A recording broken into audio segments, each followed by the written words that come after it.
책은 당신의 삶을 바꿀 수 있습니다. 안녕하세요. 책책책입니다. 오늘 소개드릴 책은 여행의 이유란 책, 김영하 소설가님의 책이죠. 에세이인데 여행에 대해서 다룬 책이고 베스트셀러의 1위로 등극한 지가 꽤 됐고 계속해서 지금 1위로 있는 그런 화제의 책입니다. 과연 어떤 내용이 있을지 한번 보시겠습니다. 이 책 보시면 여기 김영하 작가님 익숙하시죠?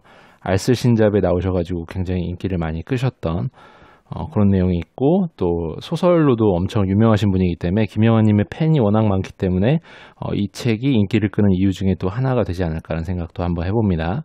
네, 김영하 작가님인데 뭐 익히 다 아시는데 얼굴이 안 보이게 그렇게 캐리커처가 되어 있어요. 뭔가 김영하 작가님의 성격을 반영한 캐리커처인 것 같은데, 어쨌든 약간은 그런 보여주기 싫은 내성적인 약간 느낌이 좀 있으신 것 같아요.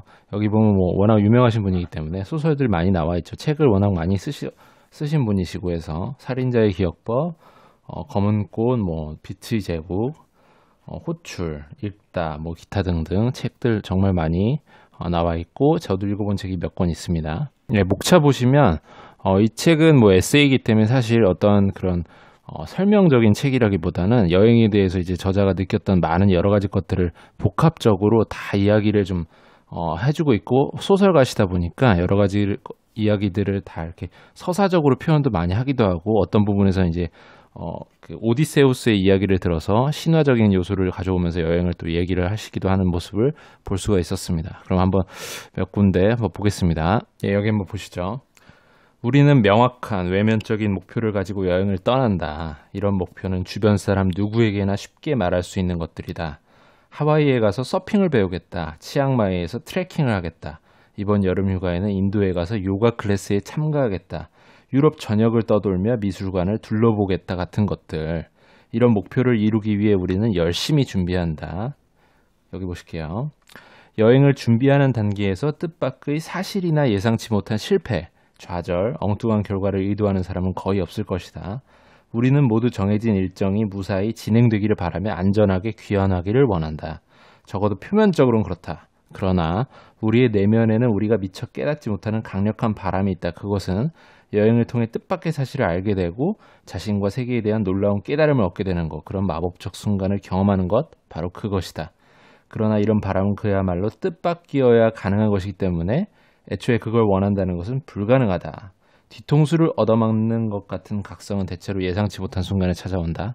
여행이란 그런 것이라는 걸 얘기하고 있습니다. 우리가 항상 여행을 갈 때 준비를 되게 열심히 하시는 분들이 있고, 뭐 자유롭게 맞닥뜨리는 순간들을 이제 융통성 있게 해결해 나가면서 여행을 하시는 분들도 있는데, 뭐 어느 것이 맞다가 아니라 여행이란 것은 이제 준비를 하는 단계에서는 사실 저자가 볼 때는 여러 가지 것들을 이제 준비하면서 사실과 맞닥뜨리면서 이걸 하고 안 하고 혹은 계획을 세우고 안 세우고의 문제가 되는데, 막상 여행을 하다 보면 내가 생각하지 못했던 정말 여러 가지 것들에 대한 것들을 부딪히면서 좌절하기도 하고 고생을 하기도 하고, 그걸 헤쳐나가면서 보람도 느끼면서 얻게 되는 그런 깨달음, 그런 새로움에 대한, 낯섦에 대한 그런 만남이 곧 여행이다라는 얘기를 해주고 있습니다. 네, 여기 한번 보시겠습니다. 이제 저자가 최초로 대학교를 가고 나서 해외여행을 간 것이 이제 중국을 갔었는데, 사회주의 중국에 이제 처음 맞닥뜨려서 그 모습을 보고 굉장히 당황했었다라는 얘기가 나옵니다.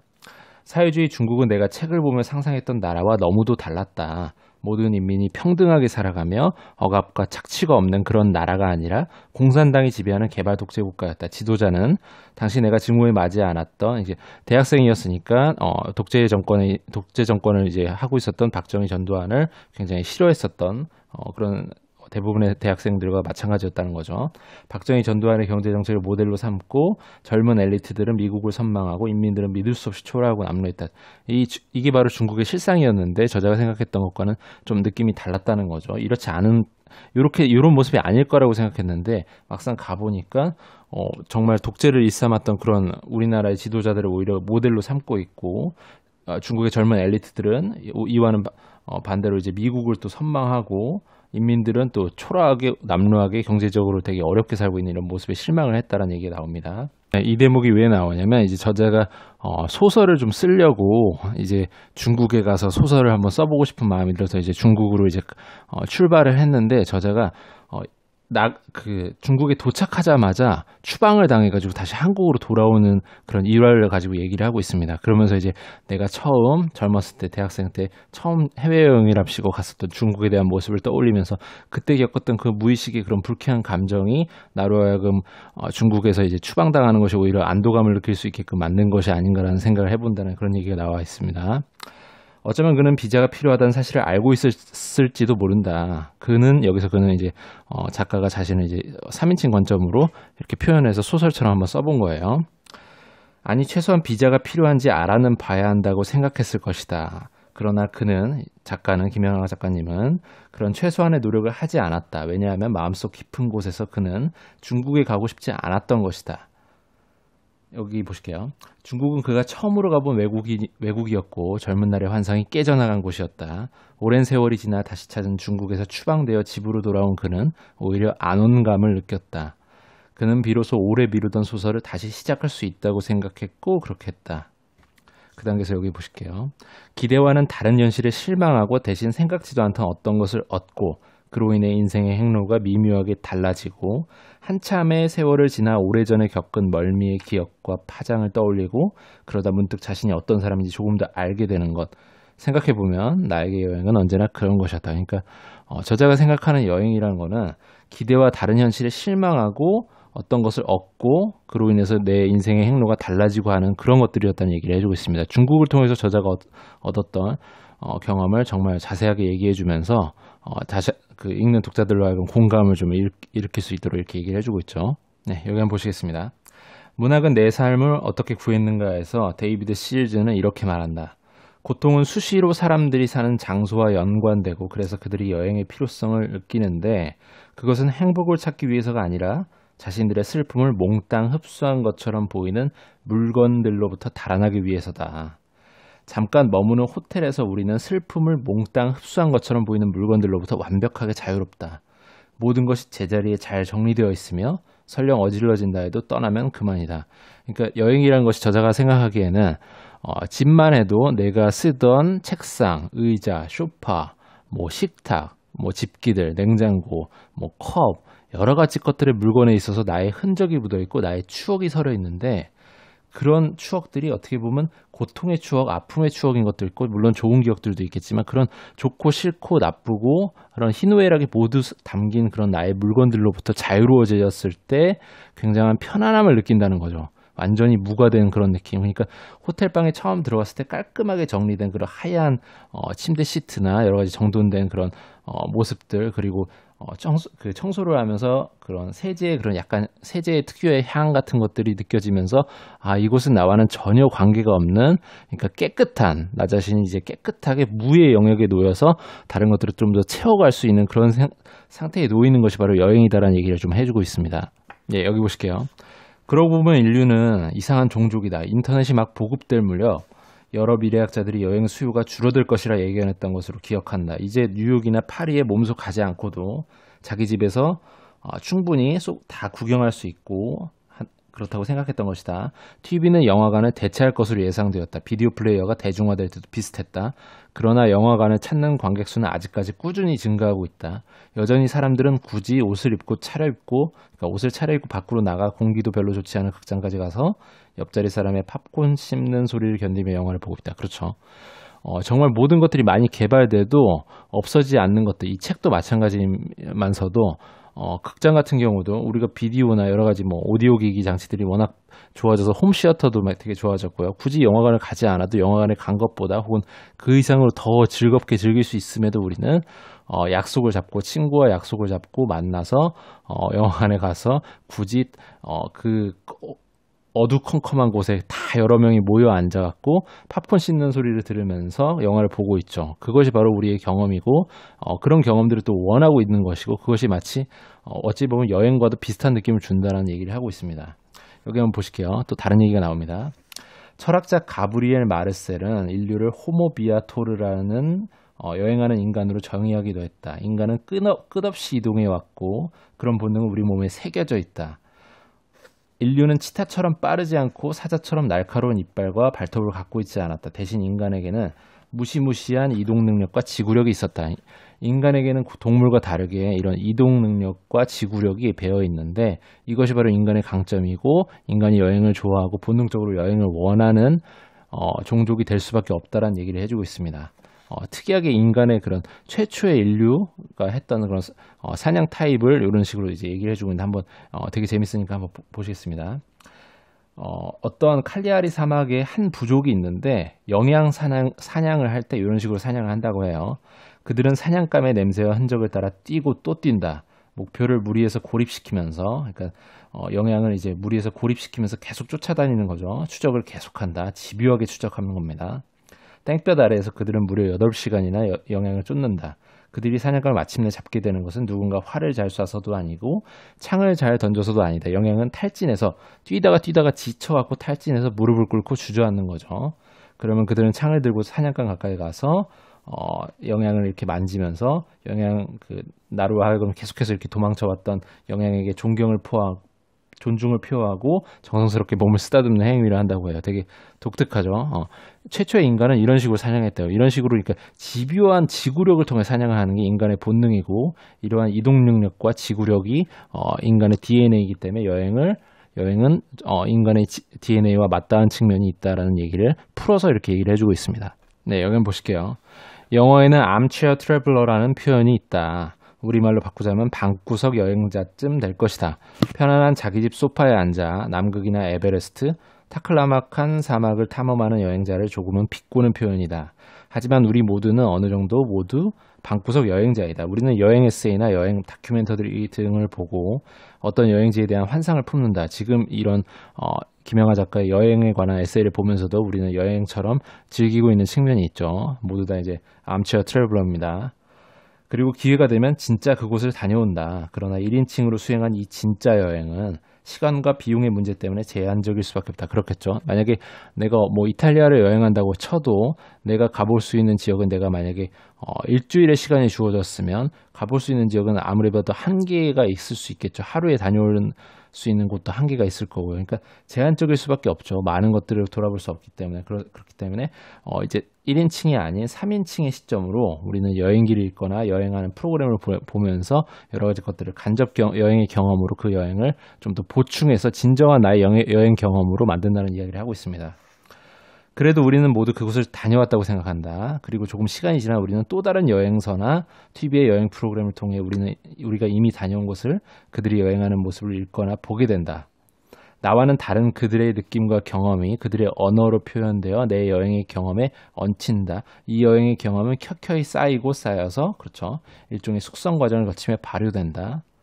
내가 직접 경험한 여행의 비여행, 탈여행이 모두 더해져 비로소 하나의 여행 경험이 완성되는 것이다. 이런 여행 경험이라는 것이 내가 어디를 갔다 왔어 라고 얘기할 수 있는 이런 1인칭의 여행 경험뿐만 아니라 그 여행 경험에 또 내가 간접적으로 보고 들었던 나의 배경 지식이 얹혀진다는 얘기를 하고 있습니다. 그래야지만 좀 더 완벽한 완전한 여행 경험으로 완성될 수 있다는 얘기를 해주고 있죠. 네, 저자가 발리에 여행을 갔을 때인데 뉴먼이라는 사람을 만났대요. 좀 여행을 하면서 힘든 순간이 있었는데 이 뉴먼이라는 사람이 나한테 이제 어떠한 의심이나 그런 것들을 이제 경계를 풀게 만들고 무한 신뢰로 굉장한 도움, 그러니까 정말 친절하게 나를 여행자인 나를 대해주었다는 얘기를 해주고 있습니다. 나는 뉴먼을 신뢰하고 그의 오토바이에 몸을 실었다. 김영하 작가님도 어찌 보면 좀 신뢰를 많이 했다고 볼 수 있죠. 모르는 사람을 그냥 뉴먼을 믿고서 이렇게 행동을 해주셨다는 거죠. 나는 뉴먼을 신뢰하고 그의 오토바이에 몸을 실었다. 어디로 가는지도 모르면서 내가 어디에 있는지도 모르면서 그가 가자는 대로 갔다. 그러나 그는 나를 배신하지 않았고 저녁에는 내가 묵는 숙소로 안전하게 나를 데려다 주었다. 그 단계에서 여기 보실게요. 이런 환대는 어떻게 갚아야 할까? 그쵸. 뉴먼이 환대를 굉장히 베푼 거죠. 자신의 시간과 그런 걸 사용해서. 언젠가 읽은 여행기에서 나는 답을 발견했다. 저자는 북유럽을 여행하던 중 버스를 타게 되었는데 그제야 지갑을 잃어버렸다는 것을 발견했다고 한다. 당황하는 그녀 대신인 현지인 할머니가 버스 요금을 대신 내주었나 봐요. 나중에 갚겠다고 하자 할머니는 고개를 저으며 자기에게 갚을 필요 없다. 나중에 너도 누군가 도움이 필요한 사람을 발견하면 그 사람에게 갚아라 라고 했다는 것이죠. 환대는 이렇게 순환하면서 세상을 좀 더 나은 곳으로 만들고 그럴 때 진정한 가치가 있다. 누군가에게 준 것이 돌고 돌아 다시 나에게로 오는 세상이 좀 더 살만한 세상이 아닐까, 이런 환대의 순환을 가장 잘 경험할 수 있는 게 바로 저자가 말하는 여행이다라고 얘기를 해주고 있습니다. 네, 이 부분은 이제 저자가 여행을 하면서 겪었던 정체성의 약간 혼란은 아니지만 정체성을 밝히고 싶은 느낌 혹은 밝히고 싫은 느낌, 그런 것들에 대한 부분을 얘기를 해주고 있습니다. 여행을 하는 동안 많은 여행자들이 정체성의 위기를 겪는다. 여행지에서는 그저 이런저런 범주에 따라 분류될 뿐이다. 그 다음에서 여기도 보실게요. 나 역시 국내에서 여러 권의 책을 내고 작가로서 자리를 잡은 후에는 여행을 떠나는 마음이 습작생이었던 시절과는 달라졌다. 서점에 가면 좋은 자리에 내 책이 놓여있고 꾸준히 내 책을 읽어주는 독자들이 있다. 그러나 해외에 나가면 여전히 나는 노바디였다. 저자가 이제 작가로서 자리 잡아서 내가 좀 이제 작가로 좀 유명해졌는데 해외에 가면 아무도 나를 몰라보는 것에 대해서 조금 당혹감을 느꼈다는 거죠. 그러니까 내가 의시되고 싶은 마음이 아니라 그래도 국내에서는 내가 좀 그래도 유명한 작가인데 해외에 나가면 역시나 나는 아무것도 아니구나라는 그런 느낌이 약간 드셨을 수도 있고, 그런 생각을 해보게 되죠. 작가가 되기 전에는 오히려 여행을 떠나면 특별한 뭔가가 되는 느낌이었는데 작가로 자리를 잡고 난 뒤에는 그 반대가 되었다. 국내에서는 내가 누구인지를 나도 알고 다른 사람도 아는데 해외에 나가면 내가 누구인지를 나만 아는 것 같았다. 우리의 정체성은 스스로 확인하는 것만으로 부족하며 타인의 인정을 통해 비로소 안정적으로 유지된다. 그래서 여행을 했을 때 겪었던 이런 정체성의 약간의 그런 흔들림, 이런 것들을 좀 솔직하게 표현해주는 대목이어서 한번 짚고 넘어갔습니다. 네, 거의 마지막에 해당하는 부분인데 저자가 여행에 대해서 생각하는 게 정말 직접적으로 정말 잘 드러나고 있는 부분인 것 같아서 한번 보겠습니다. 여행은 분명한 시작과 끝이 있다는 점에서도 소설과 닮았다. 설렘과 흥분 속에서 낯선 세계로 들어가고 그 세계를 천천히 알아가다가 원래 출발했던 지점으로 안전하게 돌아온다. 여행이 그렇죠. 독자와 여행자 모두 내면의 변화를 겪는다. 그게 무엇인지는 당장 알지 못한다. 그것은 일상으로 복귀할 때가 되어서야 천천히 모습을 드러낸다. 내가 살던 동네가 다르게 보이고 내가 여행을 갔다 오고 나서는 내가 살던 동네가 좀 다르게 보이고 낯설게 느껴질 수 있다는 얘기를 하고 있죠. 주말 홍대 앞에 인파가 새삼 무시무시하게 느껴지고 서울이 거대 도시라는 것을 새삼 실감하게 된다. 늘상 마주하던 서울이 좀 더 다르게 보이는 거죠. 타인의 시선으로 보이게 된달까요? 외부인의 시선 혹은 타자의 시선으로 볼 수 있게 되는 그런 느낌이 되는 거죠. 지하철이나 거리에서는 다른 사람의 몸을 치고 지나가는 게 전과는 달리 불쾌하고 한강은 평소보다 더 드넓어 보인다. 전에 느끼지 못했던 감각들이 되살아난다. 인간은 왜 여행을 꿈꾸는가? 그것은 독자가 왜 매번 새로운 소설을 찾아 읽는가와 비슷할 것이다. 여행은 고되고 위험하며 비용도 든다. 가만히 자기 집 소파에 드러누워 감자칩 먹으며 텔레비전 보는 게 돈도 안 들고 안전하다. 그러나 우리는 이 안전하고 지루한 일상을 벗어나 여행을 떠나고 싶어한다. 거기서 우리 몸은 세상을 다시 느끼기 시작하고 경험들은 연결되고 통합되며 우리의 정신은 한껏 고양된다. 그렇게 고양된 정신으로 다시 어지러운 일상으로 복귀한다. 아니, 일상을 여행할 힘을 얻게 된다라고 말할 수도 있다. 그러니까 우리의 일상을 온전하게 더 잘 살아내기 위해서 내가 나 자신의 정체성을 유감없이 드러내는 이런 현재의 일상을 벗어나 정말 새로운 나의 모든 추억들과 고통들과 아픔들과 기쁨들이 섞여 있는 그런 물건들로부터 벗어나서 완전히 새로운 곳에서 새로운 호텔방에 묵으면서 겪는 그런 완전한 새로운 경험들을 통해서 그걸 통해 내가 힘들었고 좋았고 기뻤고 했던 느낌들을 가지고 다시금 나의 일상으로 복귀했을 때 그 일상이 정말 새롭게 느껴지는 그 감정들, 그것이 내 인생을 좀 더 풍부하게 만들어주고 좀 더 내 문화적 자본을 좀 더 충전시킬 수 있는 그런 것이 되지 않을까라고 해서 이제 저자는 여행이 굉장히 중요하고 나는 계속해서 여행을 해왔다라는 얘기를 하고 있습니다. 여행에 대해서 어떻게 생각하시나요? 여행을 많이 하십니까? 저 같은 경우는 이제 시간과 돈이 있어야지만 여행을 한다라는 생각이 들어서 여행을 그렇게 많이 해본 편은 아니지만 이렇게 저자의 여행에 대한 이야기를 듣고 나면 여행을 좀 해보고 싶다. 그래, 가까운 어디라도 좀 다녀와 보고 싶다는 생각이 들고, 이 책이 그러니까 우리가 일상을 살면서 그 일상에 이제 치여서 굉장히 지쳐서 여행을 사실 많이 못 하시는 분들이 많잖아요. 그렇기 때문에 이런 여행에 대한 에세이, 이런 유명한 좋아하는 그 많은 국민들이 좋아하시는 이런 소설가님이 쓰신 이 여행에 대한 느낌이 가득 실린 에세이가 사랑받게 되는 이유가 아닌가. 그것이 바로 이 여행의 이유가 사랑받게 되는 이유가 아닌가라는 생각을 좀 해보게 됩니다. 오늘은 여기까지 하겠습니다. 구독과 좋아요는 이 채널을 유지하는 힘입니다. 도움이 되셨고 재밌으셨다면 구독과 좋아요 부탁드립니다. 감사합니다.